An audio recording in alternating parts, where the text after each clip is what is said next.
This is a reading from the poem of the Man God by Maria Valtorta, Volume 4, Episode 416. At Solomon's Village. Jesus says, "You will put here the vision of Jesus and the beggar on the road to Jericho, which you had on the 17th of May, 1944. And immediately after it, the vision of the conversion of Zacchaeus of 17th July, 1944. 13th of April, 1946. Jesus arrives there at dead of night. The position of the moon makes me think that it is about 2 o'clock a.m. A beautiful moon, just beginning to wane, is beaming in the middle of the clear sky, spreading peace on the earth, peace and abundant dew, the heavy dew of warm countries, beneficial to plants after the parching heat of the sun during the day. The pilgrims must have followed the gravel bed of the river, which is dry near the banks, as the river is more restricted in its bed because of the summer drought. And from the canebrake they climb up to the wood, limiting the banks and supporting them with the network of the roots of the trees growing near the water. "Let us stop here and await morning," says Jesus. "Master, I'm aching all over," says Matthew, "and I'm afraid I have a temperature. A river is not a healthy place in summer, as you know," adds Philip. "But it would have been worse if from the river we had gone up to the Judean mountains." "That is also well known," says the zealot, who feels sorry for Jesus, to whom they all tell their fears and complaints, but whose mood no one understands. "Never mind, Simon, they are right, but we shall have a rest shortly. Please, only another short distance, and a short rest here. You can see how the moon is going down westwards. Why wake the old man and Joseph, who is perhaps still ill, when it will soon be daybreak?" "The trouble is that everything is wet with dew here. One does not know where to sit," grumbles the Iscariot. "Are you afraid of spoiling your garment? Never mind.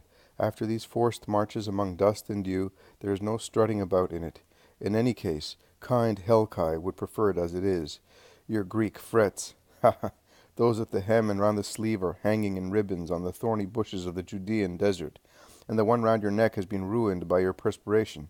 You are now a perfect Judean," says Thomas, who is always merry. "I am a perfect wretch, dirty as I am, and disgusted with it," retorts Judas angrily. "It is enough for you to have a clean heart, Judas," says Jesus calmly. "That is important." "Important, important. We are exhausted with fatigue, with starvation. We are ruining our health, and that only is important," replies rudely Judas. "I am not compelling you to stay. It is you who want to stay. After all this time, I had better do so. I am—" You may as well say the word that makes your lips rankle. "You are compromised in the eyes of the Sanhedrin, but you can always make amends and regain their confidence." "I do not want to make amends, because I love you and I want to stay with you."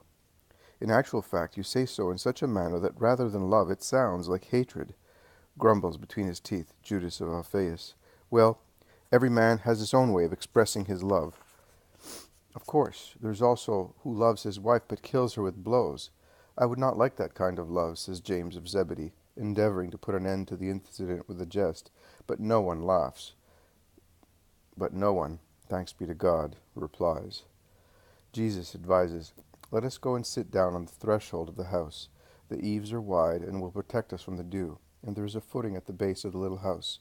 They obey without speaking, and when they arrive at the house they sit in a row along the wall. But Thomas's simple remark, "I'm hungry.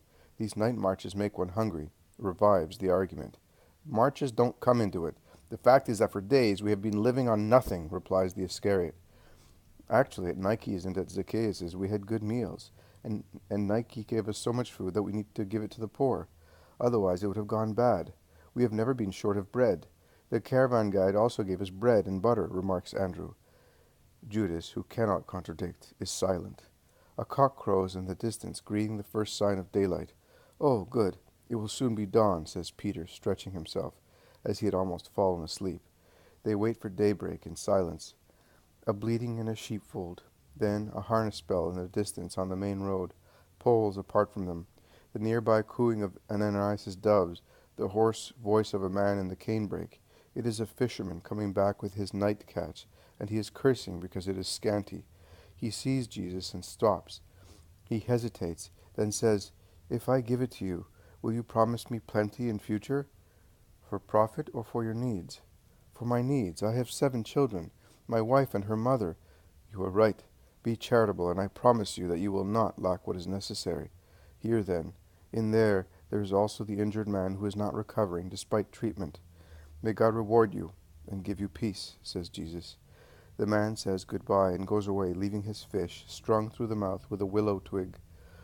Silence falls on them again, just broken by the rustling of the canes, by the trills of some birds. Then a creaking is heard nearby. The rustic little gate which Ananias made creaks when opened, and the little old man appears on the road, scanning the sky. A sheep follows him, bleating. Peace to you, Ananias.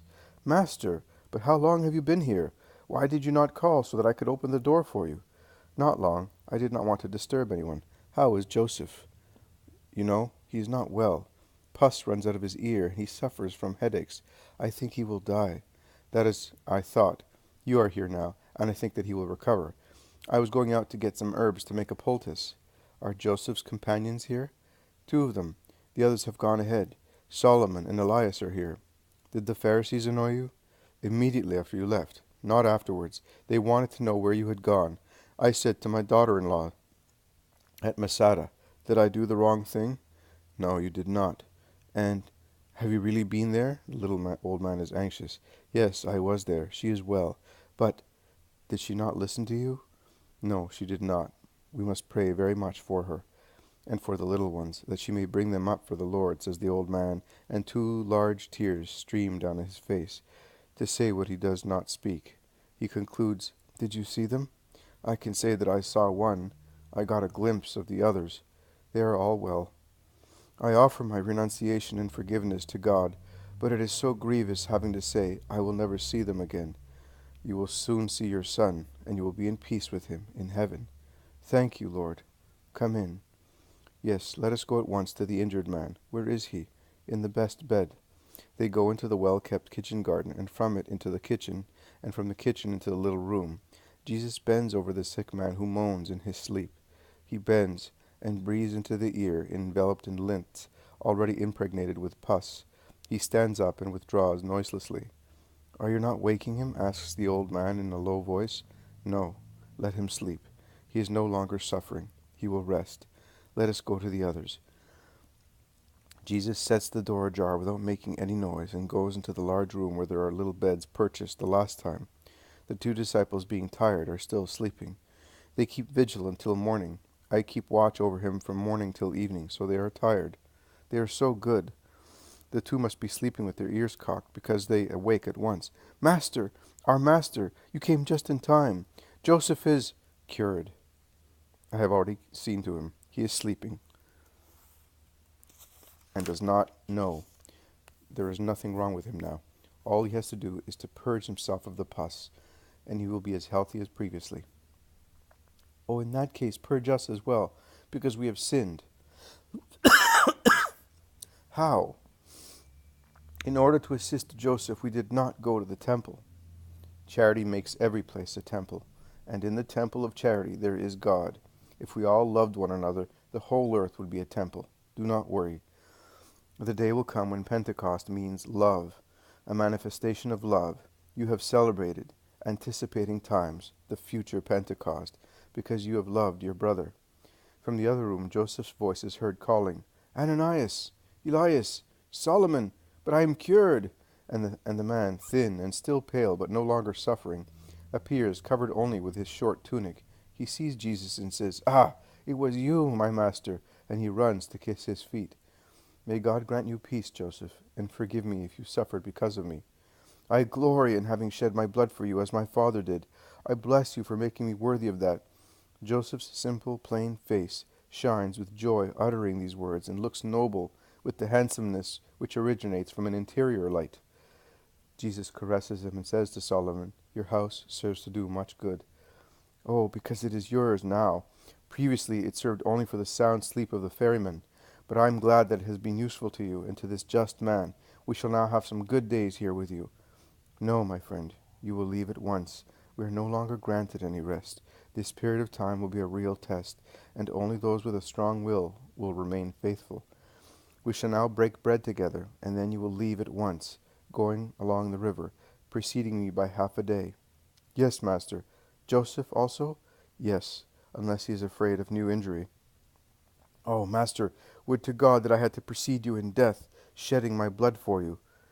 They go out into the dewy kitchen garden shining in the early sun, and Ananias does the honors of the house by picking some early figs from the branches better exposed, and he apologizes for being unable to offer a young pigeon, because the 2 broods were used for the sick man. But there is the fish, and they get busy preparing the food. Jesus is walking between Elias and Joseph, who tell him of the recent adventure, and of the strength of Solomon, who carried the injured man on his back for miles and miles, which they covered a little at a time by night. But you, Joseph, have forgiven those who injured you, have you not? I never had a grudge against those unhappy people. I offered forgiveness in my sufferings for their redemption. That is what one must do, my good disciple. And what about Ogla? Ogla has gone with Ananias. I do not know whether he will go on with him or whether he will stop at Mount Hermon. He always said that he wanted to go to Lebanon. Well, may God inspire him to do what is best. Many birds now chirp in chorus among the branches, while bleatings, the voices of children and women, braying donkeys, squeaking pulleys of wells, tell that the village is awake. In the kitchen garden the bread is broken, the fish handed round, and they have their meal. Immediately afterwards the 3 disciples, blessed by Jesus, leave the house and walk fast along the road as far as the river, and vanish into the cool, shady canebrakes. They can no longer be seen. And now let us rest until evening, and then we will follow them, orders Jesus. And some lie down on the little beds, some on the piles of nets, which Ananias made, saying that thus he is not idle, and he earns his daily bread, and they all seek a refreshing sleep. In the meantime, Ananias, after picking up the garments wet with perspiration, goes out noiselessly, closes the door and the gate, and goes down to the river to wash them, so that they may be fresh and dry by evening. Jesus says, "And here you will put the vision, Jesus in a little village of the Decapolis, of 2nd of October 1944, and then the other one, the demoniac of the Decapolis, of 29th of September 1944.